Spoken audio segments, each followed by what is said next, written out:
The national language should be Sanskrit. जब आप हिंदी को डिनाई करते हैं तो जो भी हमारा कॉन्स्टिट्यूशन है दिल्ली की सरकार को आप डिनाई कर रहे हैं।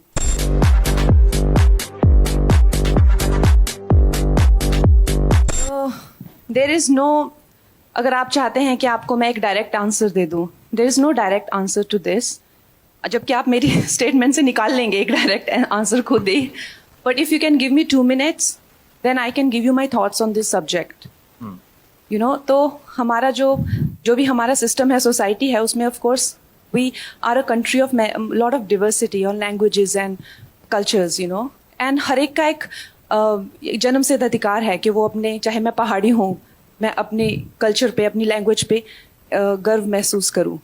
लेकिन हमारा जैसे देश है, to make it one unit, हमें कोई तो थ्रेड चाहिए ना to run through it, right? अगर हमें कॉन्स्टिट्यूशन को कहा जाए, अगर हमें कॉन्स्टिट्यूशन का सम्मान करना है, तो जब इन लोगों ने बनाई तो हिंदी को राष्ट्रभाषा बनाया।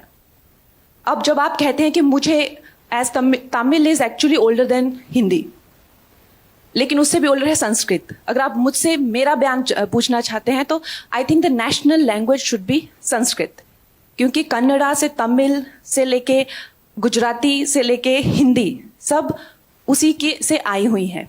तो संस्कृत को ना लेके हिंदी को क्यों बनाया, उसका जवाब मेरे पास नहीं है, राइट? वो उस टाइम के लिए हुए डिसीजंस हैं।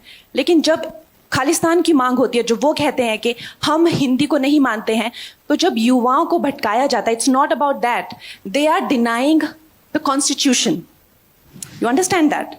तो जब आप कहते हैं कि मुझे वो तमिल का भी मूवमेंट हुआ था, they wanted a separate nation, जब आप कहते हैं बंगाल रिपब्लिक की मांग करते हैं और कहते हैं कि I don't consider Hindi as a language, then you are not denying Hindi, what you are denying is Delhi being the centre of the government.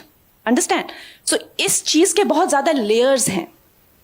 तो जब आप इस चीज पे बात करते हैं तो आपको इन सब लेयर्स का अंदाजा होना चाहिए। तो जब आप हिंदी को डिनाई करते हैं तो जो भी हमारा कॉन्स्टिट्यूशन है दिल्ली की सरकार को आप डिनाई कर रहे हैं, राइट? एम आई राइट और रॉन्ग? आप दिल्ली को नहीं मानते क्योंकि हमारा संविधान, चाहे सुप्रीम कोर्ट हो, चाहे किसी तरह के एक्ट बने, चाहे दिल्ली में जो भी सरकार करती है वो हिंदी में ही करती है ना।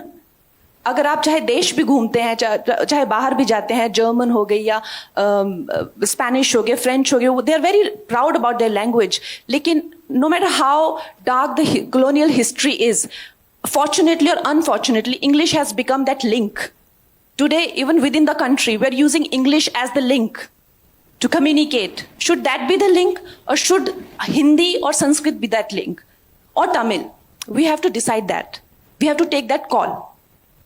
So keeping all these in mind, a decisive call should be taken. As of now, Hindi संविधान में हिंदी राष्ट्रभाषा है। तो जो अजय देवगन जी ने कहा कि हिंदी राष्ट्रभाषा है, तो उन्होंने वो गलत नहीं कहा। अगर आप मेरी पूरी बात का निचोड़ सिर्फ यही सुनेंगे तो वो आपकी कमी है। लेकिन अगर कोई ये कहता है कि Kannada is older than Hindi and so is Tamil, तो वो भी गलत नहीं कह रहे हैं। अगर मेरे हाथ में होगा तो I think Sanskrit is the legitimate language, जिसके से जर्मन भी आई हुई है, इंग्लिश, फ्रेंच, सब संस्कृत से स्टेम आउट हुए हैं। Why don't we have Sanskrit as the national language? Why it is not mandatory in schools? I don't know that. Okay.